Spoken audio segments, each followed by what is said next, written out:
All right, so our next speaker is Diana Skzydlo.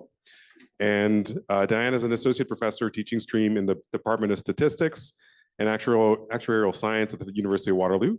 She's currently the math faculty teaching fellow. She's been teaching at the University of Waterloo since 2007 and has spoken widely on innovative teaching and assessment techniques. Internationally, Diana has been the recipient of the Robert V Hogg Award for Excellence in Teaching Introductory Statistics in 2023, and the first Society of Actuaries Outstanding Educator Award in 2024. The title of Diana's talk is Reflecting Forward, Communication, Reflection, and Growth in Teaching and Learning. Thanks. Can you folks hear me okay in the room? And if folks can hopefully hear me online as well. We did hear earlier that the amplification is not as strong towards the back. So if you're having any difficulty hearing in the back, there's some room in the front. Feel free to come up. Amazing. I'll try and speak nice and loud. I probably will accidentally speak too loud, whether I want to or not. So thanks again for inviting me, and congratulations again to Andie. I know you are your own harshest critic, and so I will be among many, many people to say that you absolutely deserve this award. You're an inspiration to me, and you deserve, yes, you do. Nod your head, even if you don't believe it. And I'm very, very proud to know you, and it's a pleasure to have worked with you, and you're amazing. Yeah, let's get another round of applause. Okay, and then I will stop doing that because she doesn't like to be the center of attention. So I will be the center of attention for the rest of this next 40 minutes. And I'm going to start by talking about Andie's talk. Ha! So my presentation is about reflection, and it's so interesting that it came up in the first thing that Andie said, talking about communication with yourself, so reflecting on your own teaching experiences and how things went. And I found that as well when I think about reflecting with or communicating. This is in the wrong order, sorry. I'm going to go to the last one first and then go backwards. When I think about, if a class goes poorly, I often do beat myself up about it pretty badly. I remember doing a proof once and realized halfway through that I had done it with the wrong parameterization, and so the proof wasn't going to work out. And I threw up my hands and I told my class, just burn your notes. It's bad, forget it. And then, I was making a joke of it. But later I met a student in the hallway and she said, "Are you okay? You seem like you were really, don't worry about it." And I was like, okay, maybe I came down a little too hard on myself. So, they're on your side as well. But I definitely feel that sometimes when things go wrong, that's where we can learn from it. And all we can do is, again, try to post a clarification, try to, do it better next time. And again, don't beat yourself up too bad. The students know that you are a human as well. They don't expect you to be an infallible god or goddess. Well, yeah, if they do, I can tell them where to put that attitude. So yeah, I feel like showing some humanity in the classroom is not a bad thing. In terms of communication with students, I really, really like what you said about that. Sometimes it's not the math that's the problem. Students are dealing with a lot. And that could be, the world in general at large right now, and financial instability, housing prices are as high as they've ever been. The cost of living is very high. Some students are food insecure or even housing insecure. And also there's a lot of mental health issues that students might be dealing with or their close friends might be dealing with. And so just giving grace to not only yourself, but to your students as well. And recognizing that all you can do is extend the hand in friendship and communication and say, hey, here's the information that you need. Try to lower those barriers so that students can engage with the course as much as they can. You're never going to catch everybody, but the more that you create an inclusive environment. I love, again, in Andie's newsletters from the FMSIC and emails from the FMSIC, there's hello in a different language in every one of those. I've seen a million different languages. I didn't even know how hello was even begun to be said. But just that friendly and welcoming and open communication with students goes a long way to making them feel like they're supported by you, which I think is very, very important. In terms of communication with colleagues, again, it's wonderful to be here. And I definitely remember the online days, of course. I know FMSIC started out in person, but I first found out about it during the pandemic. I can't remember who first told me about it, but I met online Andie and Miroslav and Veselin and Lauren. And then for 2 years, I only ever saw you folks and everyone else in FMSIC online. And then in 2023, I was sitting in a classroom at Memorial University in St. John's, and in walked the cast of my favorite TV show, Andie, Lauren, Miroslav, and Veselin. And I literally fangirled all over them. It's a miracle you guys even talked to me, because I came on very, very strong the first time I saw you in person. I was like, I literally said, oh my God, are you Andie? And I basically fangirled all over them. So it was a weird experience to get to know people and build that community online, and then finally be able to bring it into the sort of three-dimensional world. So I know that's an experience that many people did have. Like when you're teaching students online, you don't know how tall anyone is. All my students are taller than me every time. It's no fair. Andie's taller than me too. Everyone's taller than me. But that building of community, especially during those really hard times, was absolutely invaluable to my professional life and also to my mental health, to have people to talk with. Sometimes, our meetings started at 4 and went to 5:30. And then from 5:30 to 6, we would just stay on and rant about how hard everything was. And it was wonderful to have a community that could share in that a little bit of despair. Misery loves company, but grief shared is lessened. And so again, thank you to Andie and everyone else who created that online community. It was absolutely invaluable during those times. And I'm really looking forward to the in-person conference. That's going to be great. And then finally, communication with math itself. Just so interesting, and what a brilliant thing to do, to look systematically at how textbooks describe things, because everyone was told something, probably multiple times, definitions of limits or definitions of continuity or definitions of area or whatever. One of those definitions you could probably hang your hat on, like one is the one that stuck with you, but that might be different depending on any two mathematicians you talk to. And that might shape your ability to make inferences about more complicated mathematical objects. And so I haven't actually read your paper. I'm sorry, I have to admit that, but I definitely will, because I'm curious. I also now have 2 kids in one is in grade 10, one is in grade 7, learning math. Math is both of their favorite subjects. I am raising my kids correctly. But it is so interesting to see how different teachers will interpret things and how different the explanations are.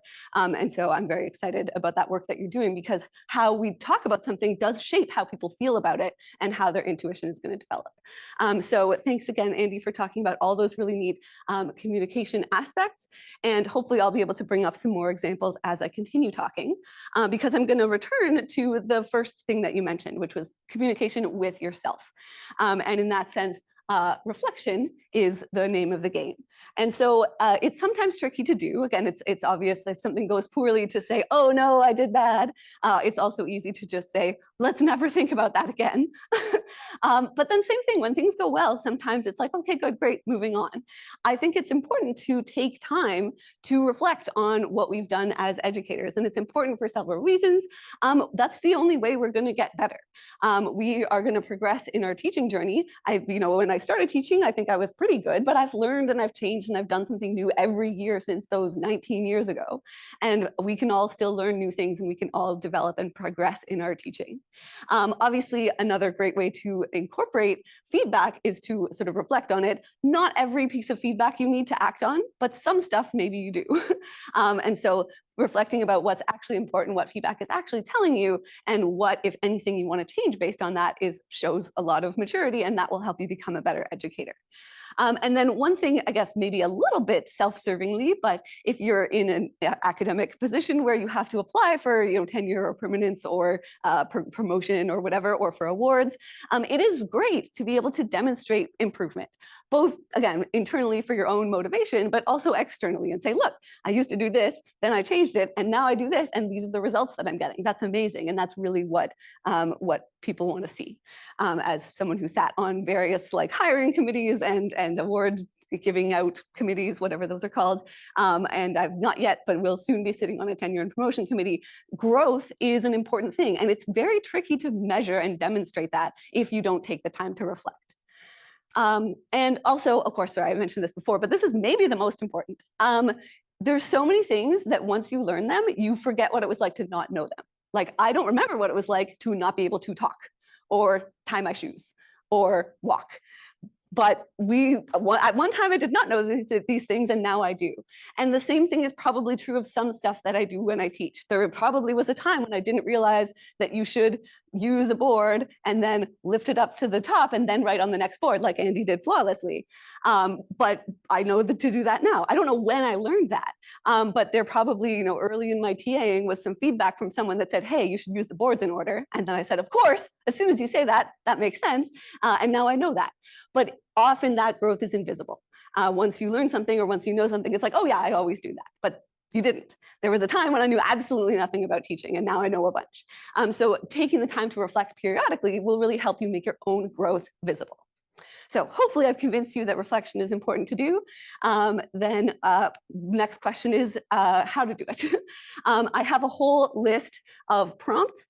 The image at the very start on my first slide was one of these frameworks. There are so many, I'm not even going to name them all. There's the STAR model, Gibbs reflection cycle, the Deal model, the 5 Rs, the integrated reflective cycle, the Carl framework, the 4 Fs, and my personal favorite, what, so what, now what.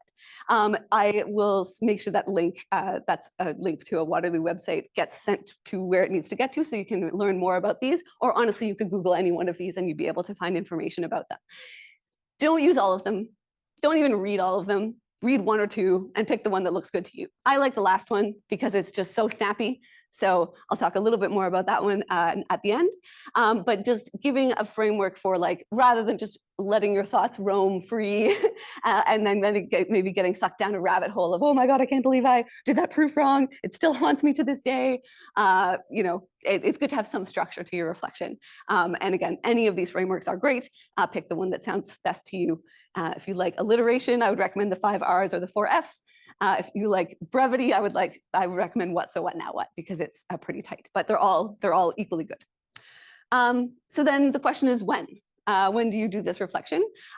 One thing that some people do, which I never have time for, and I don't imagine that any of you do, is to just do it continuously. Like if you have any kind of journaling practice where you write down your thoughts, or some people have a gratitude journal. I admire those people. I can never keep one up. I tried, I think I made it 3 days in a row and then I forgot to do it on the 4th day. And I was like, well, I'm giving up. But having some kind of ongoing dialogue with yourself.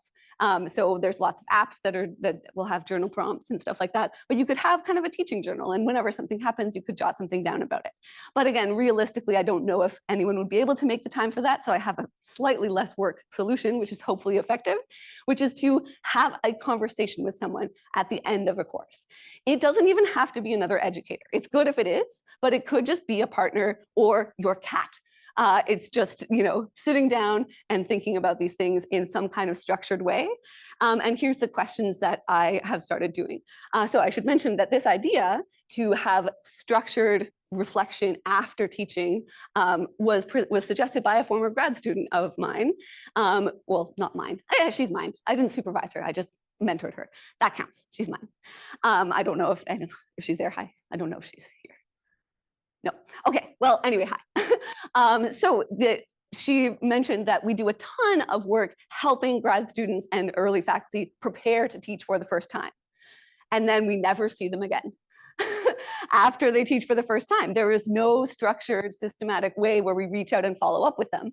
And she mentioned that. And again, a light bulb went off. Of course I should be doing that. So now I've built that into my practice as the math teaching fellow. After every single time a person teaches for the first time, so once per person ever, there's a lifetime ban no, not ban, obviously.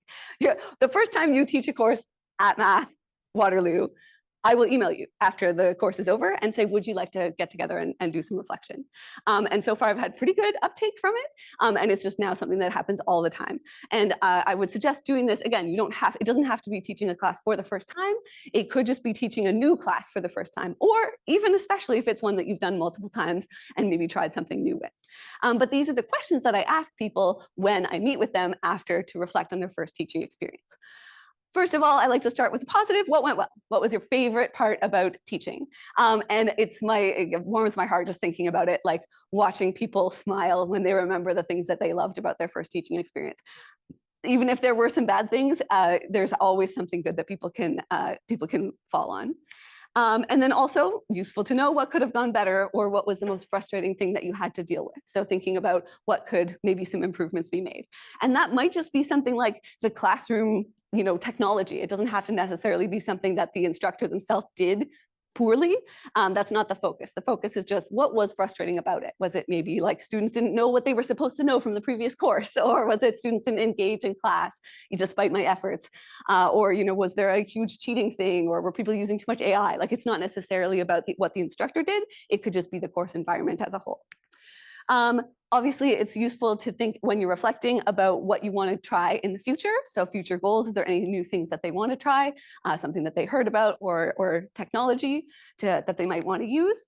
And ideally, if you do this after every time you teach a course, so once a term, once a semester, not too often to do, we have about 15 to 20-minute conversations for this.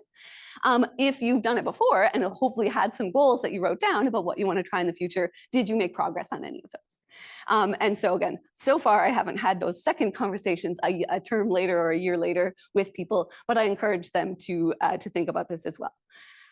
Again, this is not a ton of work to have this conversation, but the most important thing is to do, oh, sorry, I meant one more thing, my apologies. Another thing to do that's useful is to look at if you have sort of student course evaluations, or we call them student course perception surveys, whatever you call them. It's good to look at those with somebody else who has some context. Sometimes it can be scary to look at those evaluations, and whatever you see might scare you.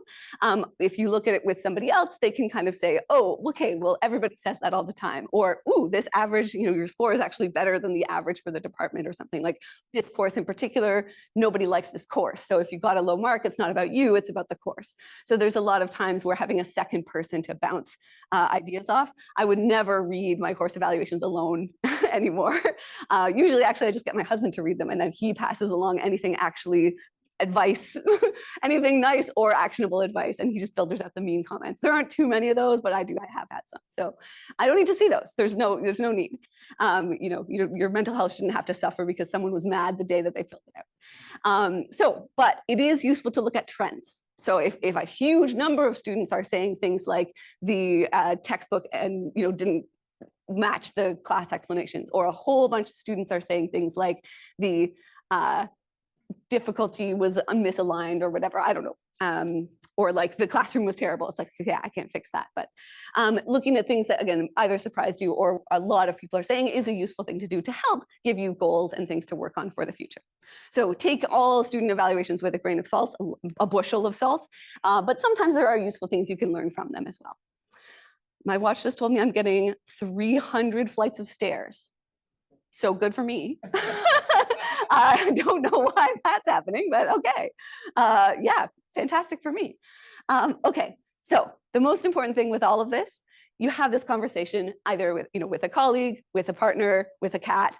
Write something down. You don't have to write down everything you said, but this will disappear as quickly as a dream does when you wake up. You need to write it down while it's fresh. Well, you just remember what it was like in the class. Anything that you want to capture, write it down somewhere. So that later, when you're looking at, what should I try this term? Oh, right, last time I was thinking about trying this. You'll forget it if you don't write it down. I know, at least I will. And then also, just again, maybe a little bit sort of self-servingly, it is helpful to draw on this kind of reflection and pattern and growth that you've now noticed in yourself when you're applying for a tenure or promotion or any kind of award. So it's handy to have these specific examples. If an award questionnaire is like, how do you demonstrate a supportive learning environment? And it's easy to kind of come up with platitudes or generalities. But if you have an actual specific situation that you wrote down from 3 years ago that you then did something about and then fixed and then got some good feedback 2 years later and then wrote that down, you have a story to tell with specifics, which is much more compelling for both applications and award things. So that's my suggestion as educators. Maybe once a term, maybe once a year, I would ask you to consider trying to formally reflect a little bit on how things went and write something down. It doesn't have to be, again, like a daily journal practice or anything like that to be meaningful, but writing anything down and taking a little bit of time to think about it will be more beneficial than just kind of every time something happens, thinking about it a little bit and then immediately forgetting. All right. Actually, I forgot to mention at the beginning, I am happy to take questions at any time. So this seems like maybe a good place yes, this seems like a good place to pause formally if there are any questions about reflecting as an educator, or how to do it, or why to do it, or when to do it, or anything at all, please. So this is a how question. Yeah. How do you get your students to answer the course evaluations? Because since COVID, I've had like 1-2% response rates. It's terrible. So it's all online. Yeah, great question. I too have seen a drop in the percentage of respondents, not quite that low, but lower than it ever was before COVID.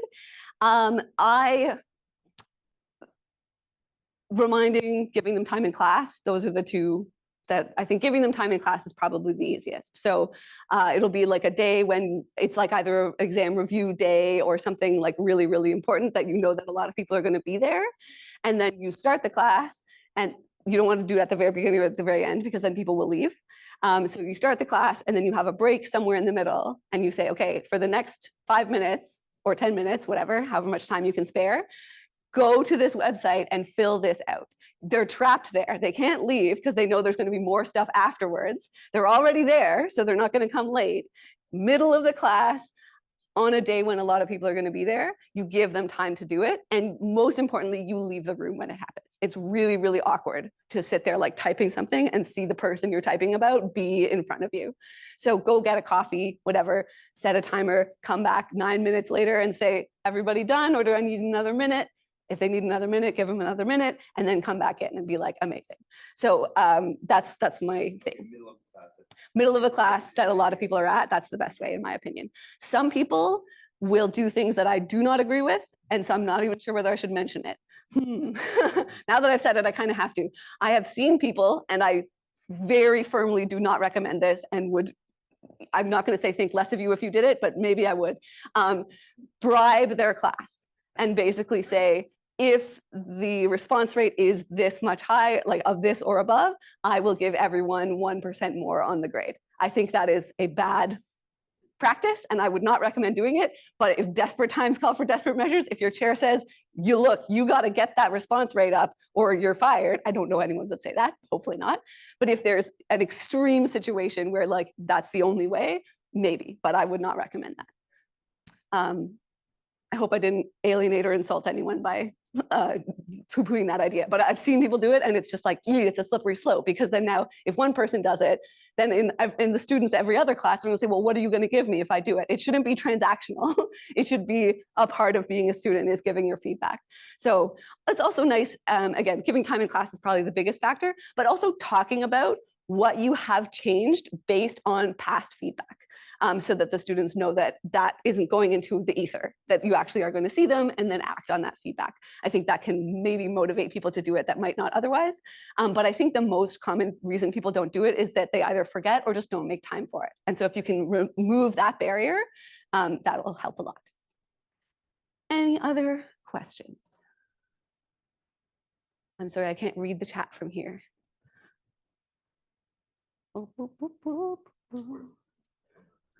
Okay, fantastic. I think I need new glasses. All right, fantastic. I'm going to move on. I have a few more things to say, and then we'll wrap up. So we talked about reflecting for educators, but reflecting is not just useful for educators. All of those same benefits apply to students as well. So it would be great to encourage your students to do the same thing and some kind of reflection for all of the same reasons. It makes their learning visible to them. They also forget after week 10 what it was like to not even understand week 1's material. And it's important for them to realize that how much they've learned and grown in your class. It also gives them opportunities to act on the feedback that you've given them. And it improves their resilience if they have the opportunity to reflect and improve. Again, it's not like they're sort of shouting into a void. They're being able to like take what they've learned, improve, and see that improvement in themselves, which makes them more likely to be resilient. This is just a few examples, you don't need to read this whole slide, of 5 techniques that I've used to encourage students to reflect. I'm going to talk about each one of them in turn. And then just for my own sanity, I thought about all the different courses that I've used them in. And it turns out I use a lot of them in a lot of courses. So the 5 options are a pre and post test. Ooh, there we go. Reflective questions on assignments, what's called an exam wrapper, or sometimes an exam autopsy, which I like better, but I call it exam wrapper, giving multiple attempts and some kind of final reflection. So I'm going to talk a tiny bit about each of those. And if you have more questions, again, we can chat about it anytime. So a pre and post test is basically exactly what it sounds like. You get the students to answer some questions that they should know by the end of the class, so basically like a final exam for the class, on the first day of class, and rate their confidence in their answers. And then on the last day of class, you give them exactly the same test and ask them to do the same. So on the first day, you tell them, hey, it's okay if you don't know the answers to any of these questions, give your best guess and rate your confidence. But then at the end, they will know all the answers. And so they'll be able to see and compare how much they've grown. I also like to include some kind of metacognitive questions as well. So like, what are you worried about for this course, or what are your goals for this course? And then at the end, the questions are like, reflect on your goals. Did you meet them? That kind of thing. And I have some data because I love data and I'm a statistician. It was from one of the times I've done this. I've done this probably a dozen times at this point. On the x-axis here is people's confidence in their answers on the pre-test, so on the first day, and on the y-axis is their accuracy. So some people actually did pretty okay, but a lot of people, not doing super well. And this is on the last day. So same students. In fact, I've actually joined them with lines, so everybody's line is kind of going up, except for one person who got worse. Got better, but did not improve their confidence. And I'm like, come on, man. Anyway, and I think one person somewhere got worse, but I think they were doing it on purpose just to prove a point. So anyway, on average, huge improvements in both accuracy and confidence. And again, most importantly, it makes the learning visible to the students. So I love doing that. And again, the way I incentivize this is you get 1% for doing it, even if you get 0 on the thing. Like, as long as you give it an honest try and have answered the questions to the best of your ability and rated your confidence, you get 1 out of 1. And so it's basically for the beginning, and the last one is 2 free %, which again, in the grand scheme of things is nothing, but gives people incentive to do it. Second technique is to just ask reflective questions as part of the assignments. Again, you can encourage students to reflect all you like, but unless it's part of some kind of assessment, the people who do it are going to be the people who are least likely to need it, and vice versa. So the types of questions I might ask, I do them integrated with the assignments, but I have some colleagues who do a separate kind of like reflection assignment, so they have it as a separate assessment. Either way is fine. And the question types, again, I've asked things about like, what important things did you learn in this unit or this set of material, explaining a course in a plain language. What are you still struggling with? What do you not understand? Or what now finally does make sense, even though it was bugging you before and you couldn't figure it out? You wouldn't necessarily put all of these questions on. These are just some examples. Sorry, I forgot to finish my thought there. So yeah, I just include a couple of these questions on each assignment, and you generally have monthly assignments. So if you had weekly or more frequently assignments, obviously you might not want to include reflection questions on all of them. I don't think there's a ton of value in reflecting every week about something. I feel like that's too frequent to actually be valuable. So maybe every 3rd assignment or every 4th assignment, something like that. Third technique is the exam wrapper or exam autopsy, which is when you're returning their tests with the marks, you have students think about and answer questions on 3 things: what they got wrong and why. So looking at, unless they got perfect, I guess they can skip this question, but almost nobody ever does. For every mark they lost, try to classify it. Was it not understanding what the question was even asking? Was it understanding what the question was asking, but not understanding how to go about doing it? Was it some kind of careless or calculation error, or was it just running out of time? So trying to get students to like roughly classify the marks they lost into those 4 categories is really useful for them to help their studying later. You also ask them how they prepared for this test, and then based on the first 2 answers, how they're planning to prepare in the future.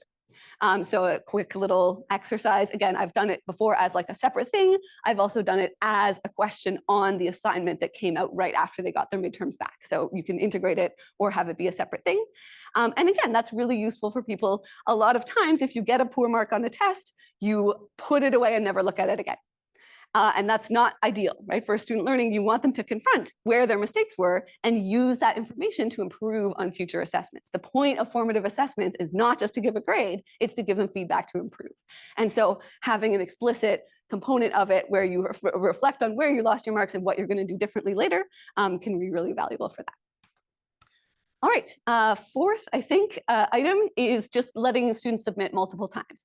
Obviously, this doesn't scale to massive multiple hundred people courses, but I do love, in a way it can, I guess, if you have auto-graded quizzes, you can just crank up the number of attempts to infinity if you want, or to 3 or something, where they can try things again if they're not happy with the grade they got. That's just giving them more practice on the skills you want them to learn and very little to no work on your end, which can be really nice. You can also give students sort of questions that are ungraded, just kind of self-check questions with the answers.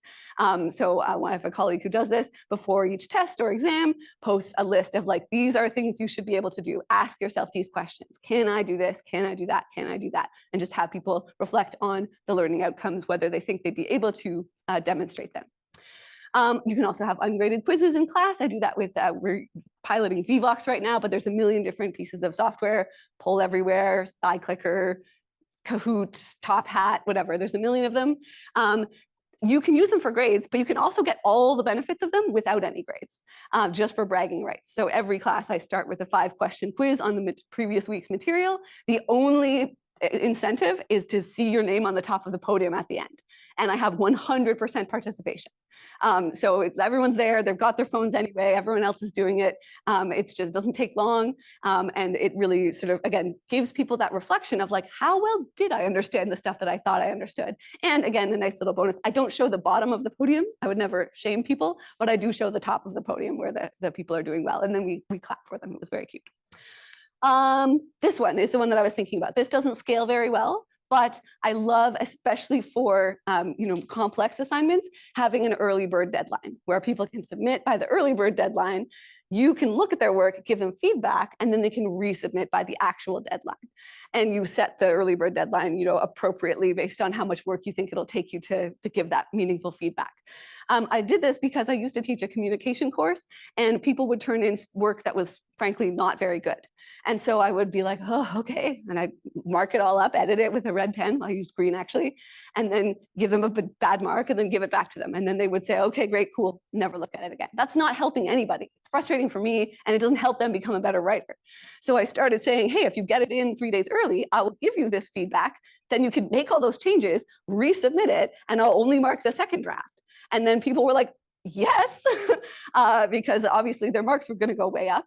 And also, it's easier for me to mark a good assignment. So in the end, there was like probably a little bit more work, but certainly not twice as much work. Maybe like 10% extra, because all of the work for the marking I did on the first drafts, their second drafts were excellent and took very little time to mark. And again, when I offered that, most students took me up on the opportunity to do that. So I just had to kind of plan around it. But yeah, if you can, if your class size permits, I love this as a way to like let them make those changes rather than just suffer for not having done it right the first time. I like to give people opportunities to do presentations, but if it's sort of like one big presentation with a lot riding on it, that can be pretty stressful. So again, if the class size permits, allow people multiple opportunities to present, to build up their confidence and build up their skills. And I also love this idea of 2-stage testing. How many people have heard of this idea of a 2-stage test? A couple. Okay, so the idea is the students first write a test individually, like a normal test, and then either immediately after or the next class, it could be either way, they get put in a group, and then they do the test again, the exact same test, with the benefit of all 3 or however many people's knowledge. And then the final grade on the test is usually 80% of their individual attempt and 20% of their group attempt or something like that. Sometimes, I usually do it. The second one doesn't count at all, except for it's an activity that's worth 1%. So it's just like a bonus if you do it. So that, again, gets over this idea of if you did poorly on a test, you'll never think about that material again. This forces you to confront it and try it again, and also get a little bit of redemption of like, aha, I did figure it out. Now I know how to do it with this tiny hint from my, my fellow student. We've got it. And then usually it's 0 work marking the second stage, because they're usually perfect. The union of the knowledge of the group is usually very close to the entire set of the knowledge you want them to know. Not always, but we're usually pretty close. All right, and then finally, my last sort of technique that I use is maybe just similar to the second technique, a final reflection. So have students look back over everything that they've done throughout the term and reflect on how it went. So look at maybe their pre-test and compare it to their post-test, or look at the stuff that they were worried about, or the stuff that they didn't remember from the previous course, and how do they feel about it now, that kind of thing. I love doing this because you often get some really lovely insights from the students.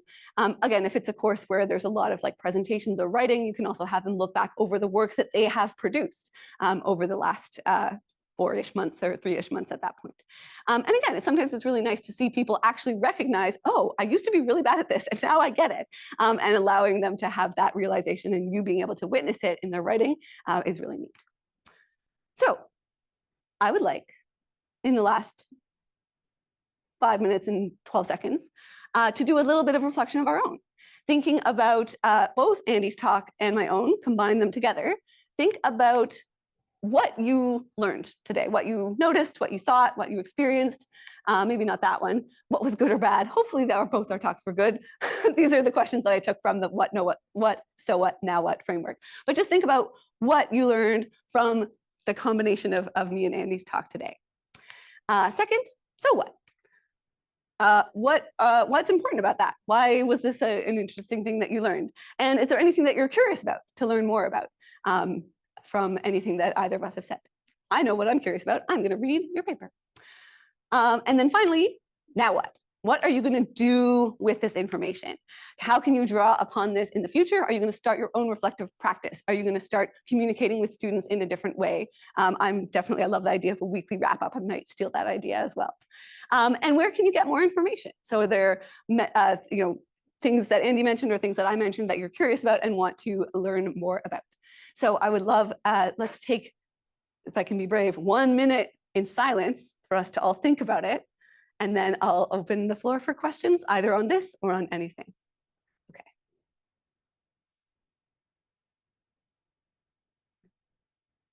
You can write it down if you have a pencil, of course.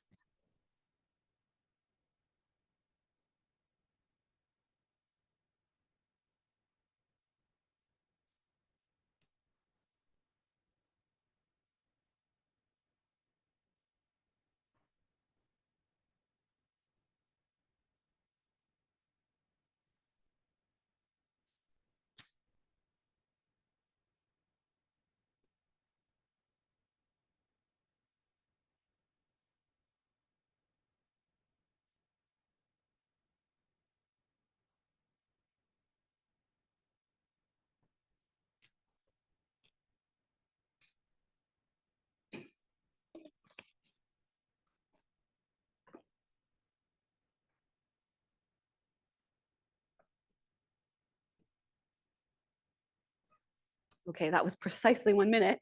I love having a clock with a second hand on it. Hopefully, maybe some cool ideas came to you. You're welcome to, of course, share them, or I'm happy to take questions about anything. If you'd like to see my contact information is there, and that's my website where I blog about things. I have not updated it in quite a while, but if all of you promise to go to it, maybe that will give me some incentive to write something, maybe about this very talk, and I'll put it up there. But thanks again very much, and I'm happy to take questions.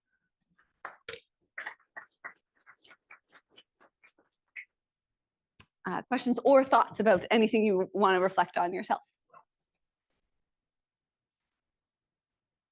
I saw it there, and then you'll be next.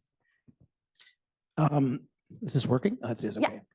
Yeah. Thank you again for sharing some of your great ideas. So I'm an elementary teacher. Fantastic. Yeah, there might be a few of us. I don't know. I always like to look around. And so it's really interesting. The two things that struck me that I connect with, and I don't do it that often, is the self-reflecting piece that you talk about. And I think it really has to do with the way that we judge ourselves and always are very critical. And also we go, oh, I've got all this curriculum I have to get through. I don't have time to do it. But I often find that when I can find a way to do it, for me, it might be using some of social media and just posting, take a picture of what the kids' work is doing. And it allows me to have a little bit of like a record of it. The second thing that I really liked that you talked about was the students, your older students than my students, reflecting on the work and having that opportunity. And it does sound a little bit like what we do in elementary, where we're always because we have our students for much longer periods of time, is, giving them that ability to look at their marks, to reflect on it. Some people do student-led conferences with parents and stuff too, but getting into the habit of really doing that. One thing that I do with my own students, regardless of any subject that I teach, is I give them a free, conference with the teacher. I do that for two reasons. One, because I get to have a conference with every kid if I can. And second, any students that might have an exceptionality who already have that, embedded in their IEP, it feels inclusive. Yeah, it's not singling them out. It's providing that universal design. And really, at the end of the day here, it's about the process versus what they're actually giving as a product. And especially in math, the problem solving piece. So it's really nice to see that some of those things that we're doing in elementary can also be done in post-secondary. Yeah, thank you. That's really wonderful to hear your perspective. Thank you very much. I think there was a question at the back as well. Yes. Oh yes, online. Thank you. Congratulations, Andie. I hope that has to be the first thing out of my mouth. Sorry, I'm very happy to be here for the Year Award. I'm so more of a comment. I hope that's all right. I'm not currently teaching, but if I were, I think I would definitely take away your pre-post test, because for me that also speaks to a syllabus. It's to me that's for anxiety. For someone like me, that's telling me this is what you need to learn by the end of the course. And someone like me might just go learn it the next day. Like, you don't know what I'm going to do with that because I have anxiety and I just want to do really well. But, and I also think that your reflection is just, we offer tools for learning, and it's just another tool that's really important that they can use in every course. And we are tool experts, in my opinion, in a large sense of the academic realm, so I'm just really grateful that we're talking about this and to be at this talk, because thank you. Great. Yeah, that's such a good point that they can use these tools in other courses as well. In fact, one of my colleagues who really does go all in on this reflection stuff, he has separate assignments that are reflection assignments. Some of his questions are how can you use these techniques in your other classes? And then he actually follows up with them a year later or whatever and says, have you used these in your other classes? And some of them say yes. So the idea of goal setting and making progress towards them and checking in and stuff. That's just general good human member of society, adulting behavior, which I am terrible at, but I will try to get better. If I had learned I didn't have study skills by reflecting on what the study skill, even getting me to figure out what a study skill I was using would be a lesson, that would have helped in my psychology class or my English class where I'm terrible, so I just really appreciate it. Amazing. I think I've run us out of time. And Miro is standing threateningly in the corner over here. Thank you.